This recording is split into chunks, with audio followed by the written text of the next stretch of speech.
How did we get into the movie business? You're directing Kill Me Again, and we're going to the premiere tomorrow in Tribeca. I can't wait. Before the director, you started as a stuntman. Is that how it started? Tell me. I started as an actor. After I fought Chuck, a few days later, I ran into the guys that did Crank in a small little town in New Mexico, and they kind of bashfully came up to me, and like 2 days after I fought Chuck, and 2 days, and hey, we're doing this film in Albuquerque. Do you think you want to come read for a part? Oh, absolutely. I always wanted to do that. And it was the writer-director of the Crank franchise, and that movie was called Gamer with Jerry Butler. And yeah, so they created a part for me basically. But what that was is a stunt role. I didn't know any better then. Like, it was just like you shoot some gun, do some action, and say a few words. Yeah. Those guys people don't realize that most of your people, especially in action films, like most of your actors are stunt guys. Really? Oh yeah. Like you look at John Wick and all that. Like there's like probably 3 or 4 or 5 actors. Yeah. They got limited dialogue. Those guys. Yeah. So I always wanted to be an actor. A movie was my escapism for my whole life, and I always wanted to get into that. So that got me into that. And I've been trying to be an actor. Like I spent all my money going to LA and doing auditions, and you don't make that money from the fight, and you're retired, and you're at this low trying to learn this new thing. And what really saved my life is the same guys that did Darren Prescott is his name. The same guy that was a stunt coordinator on that Gamer movie called me up for a thing and got me on John Wick and got me on some other things. And now I'm starting to get real paychecks. I'm starting to make a living, right? Because this acting thing, like how long does it take to become a good actor, right? That's why. And so you're learning on the job, or did you get a coach? For acting, I did get it. Well, at first, I did a bunch of cheesy MMA films where you go out and act, whatever. Yeah, really bad movies. And yeah, so acting on the job. But then finally, things started to hit when I realized this thing is more competitive than fighting. Yeah. And these guys, they go from theater, they went to school for acting, they do all the stuff acting since they were a kid. Like I got to learn quick, man. So I just started going to little crummy acting schools, like acting in front of people. I learned how to do that, and I started getting different coaches, and I started reading a lot, and I started putting my own work in, and then I started to get some really nice roles. Now, working at schools, are you doing plays? Are you doing Grease? What are you doing? No, but that's a big ego thing, right? Like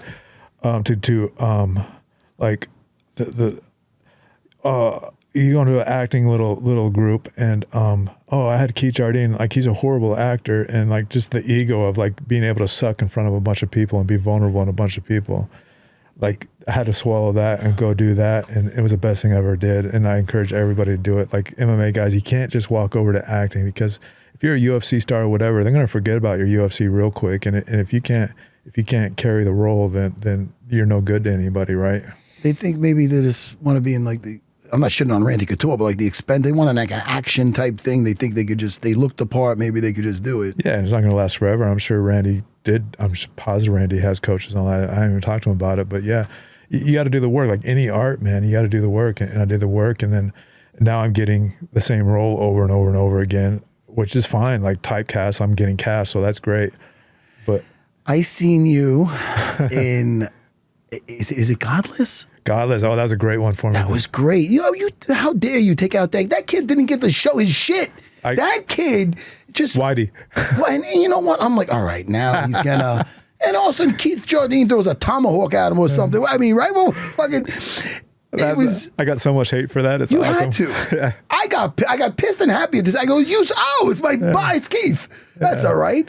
I was waiting for that kid to go out there and have his shining moment. That was a good movie. Yeah. Godless. Yeah, that really great scene with Jack O'Connell there at the table and all that, and putting that on my reel started to get me a lot of other jobs too. So another movie that I love, that you you're yet to see. You think I'm talking to Tate? I'm not going to talk to Tate like that.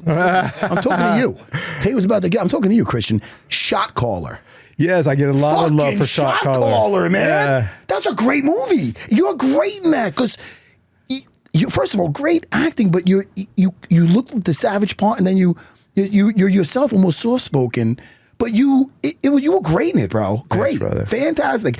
Tell me about that experience with Shot Caller. What's his name? Jamie Lannister, who's great in everything, but fucking Nikolai something.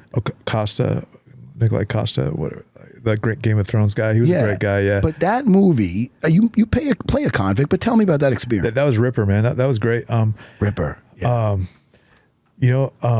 The casting direct. This is what I had to go through. This is early on in my acting career, and this is what I had to go through back then.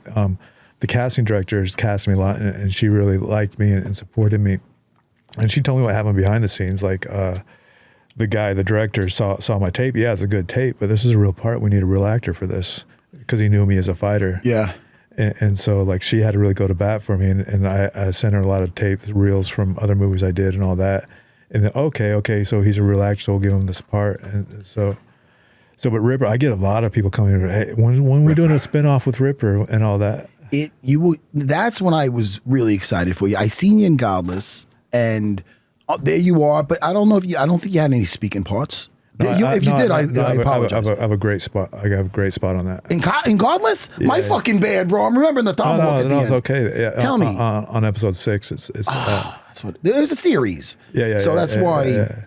Yeah, but like they were all pissed at me too, because like I got the core part of the gang is like 5 of us, and these are all real good theater actors, really good at working actors, and they were mad because I got the best acting part of all of them. And that was on. You know why? When did that come out?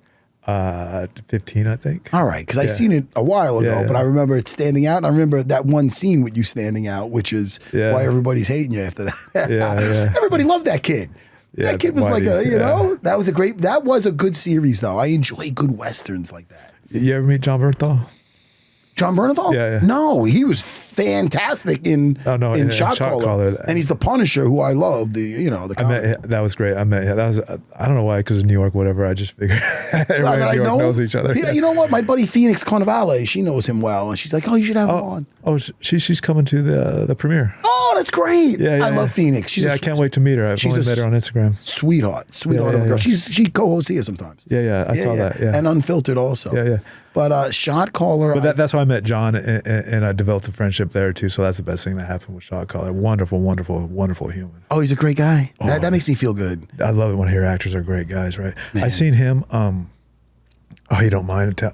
Like he's like a regular person. Like he's huge right now. Like he's leading a Nolan film, and like he's really well known. He's the Punisher. They're doing Punisher right now, in fact, here in New York. That's so great. But I was in Savannah doing this role, and he was doing another role in Savannah. I ran into him in a coffee shop. We're both getting ready to go to work, and the next day I met him at the same coffee shop, and he's got like 2 hours before he goes to work, and it's really cool, man. He just goes. There's a park across the street with a lot of people playing basketball. Yeah. And he'll just go and play pickup basketball with all the guys. He just wants to be a regular guy. Like he doesn't want anybody to know who he is. But if they do, like it's not a big deal. You know what I mean? Yeah. He seems like that. Yeah. He must have grew up around New York. That guy. Yeah. He sounds it. Yeah. You know?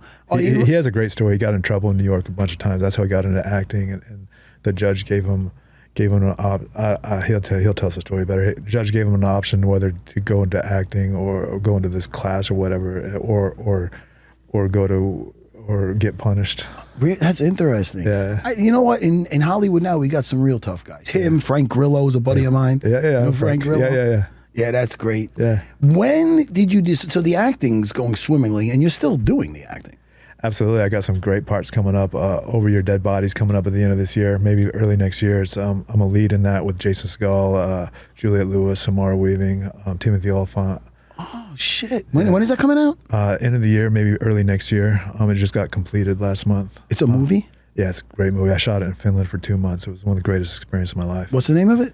Over Your Dead Body. Over Your Dead Body. Yeah, you never see me play this character before. Like, wait till you see it, brother. You're a school teacher? What are you? No, I'm the same character you always see me play, but he's a way different person than you ever see me be. Yeah? Yeah, it's funny, dude. I like it. It's funny, dude. Leave me in suspense. And I'm doing Terminal List right now. Oh, are you really? Yeah, I got season 2 and possibly season 3 of the Terminal List.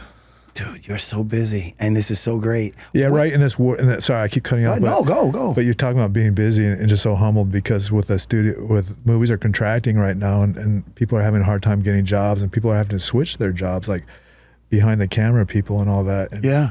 And thank God I got into writing and producing my stuff because I'm doing this and people want to collaborate with me more. Now I'm getting these bigger roles and all that. And it's just because I've become a collaborator, not just a guy begging for a job, you know. Exactly. And you're not just that cage fighter turned actor. Now they, oh, he's got a brain. He's writing. The guy could write.